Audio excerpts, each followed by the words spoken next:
We are almost ready for Christmas. And maybe for some of you here, you have already the list of what you are going to do or what you are going to buy for Christmas.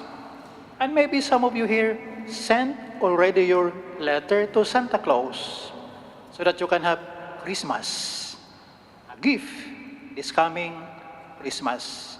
My brothers and sisters, we are now on the third Sunday of Advent. One more Sunday, and the following day will be Christmas. This Sunday is called Gaudete Sunday, Latin for rejoicing. So you can see there is a little change in our liturgy today. The priest is wearing pink. We are allowed to, in the liturgical calendar, priests use 2 times within the year pink vestment. That is on the third Sunday of Lent, and today, the third Sunday of Advent.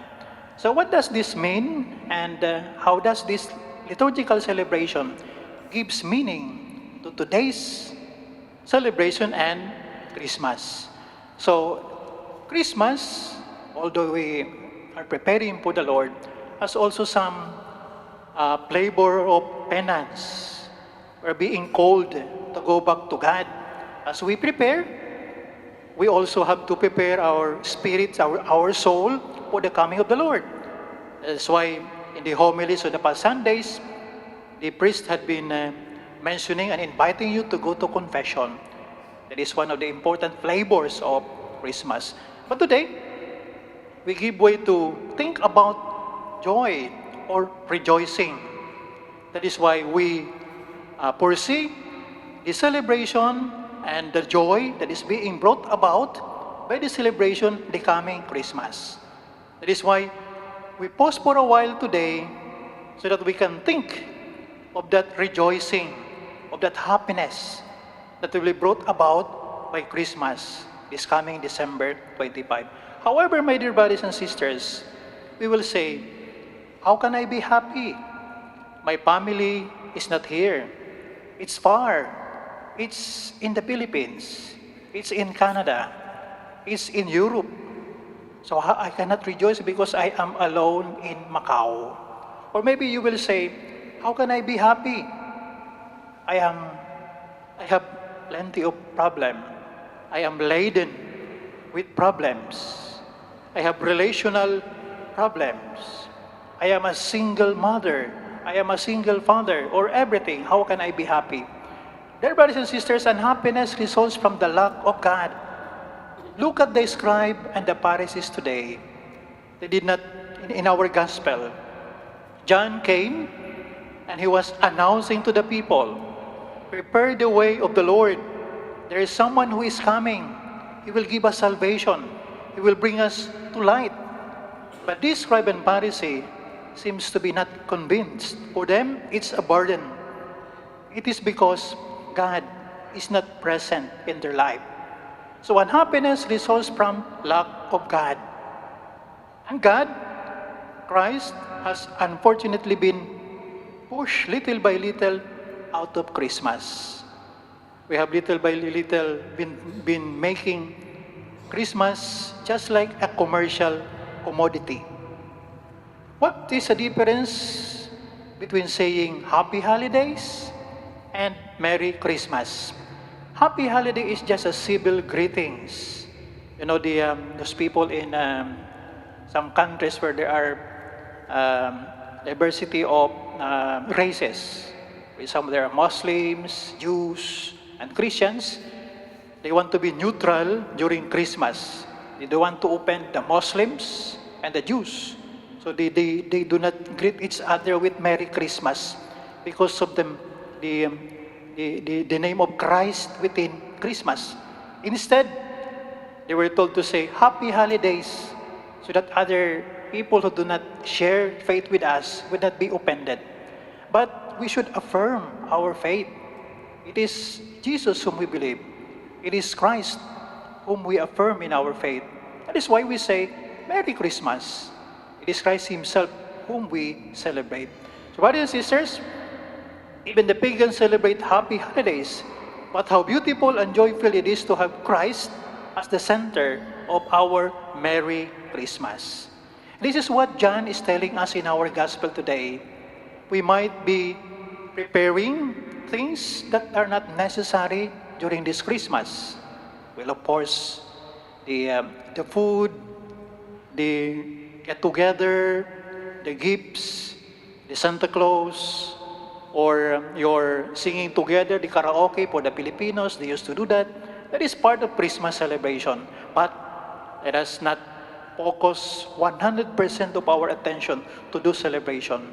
Let us rather focus on the presence of Christ.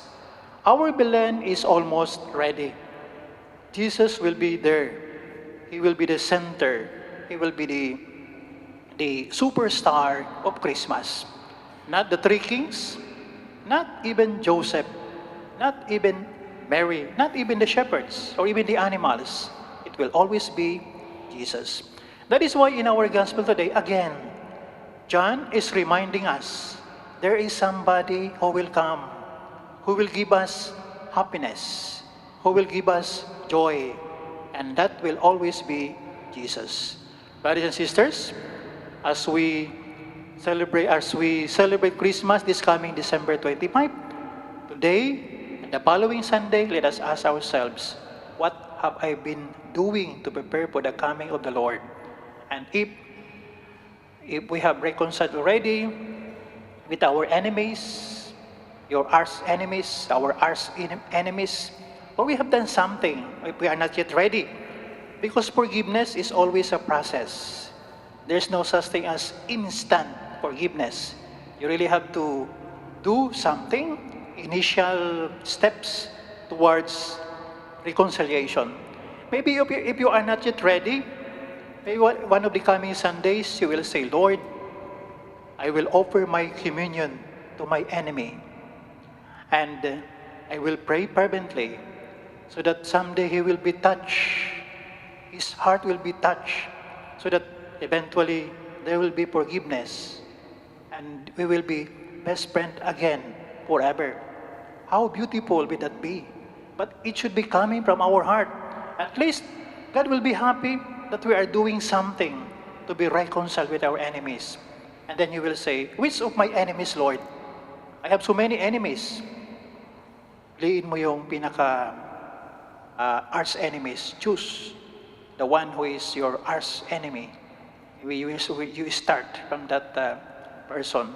So, my dear brothers and sisters, these are basic things for us Christians to do so that we can have a wonderful Christmas. We have done something, a sacrifice offered to the Lord. So you see, when we do something that we don't want to do, we do a little sacrifice. But out of the sacrifice, there will be joy. There will be happiness. Now, decide to forgive someone. After the forgiveness, what do you feel? Happiness. You can sleep like a baby. You can sleep well because you have opened your heart to the grace of God.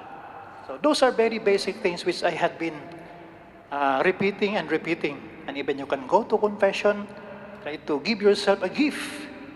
Going to confession is a wonderful gift that you can give to yourself. But going to confession should not be show up or just showing others that you are doing it.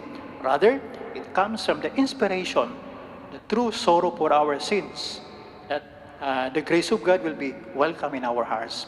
Brothers and sisters, we will pray that the Lord will come to us this Christmas and will make our day always Christmas when we learn how to forgive, to give love, to increase our charity to others, to live in purity, to always be faithful with the church, and always be faithful with God, doing the will of God every day. Then little by little we will discover that it is truly happiness, joy that we have in our hearts. We may open it to welcome the grace of God. Let us all stand and let us profess our faith.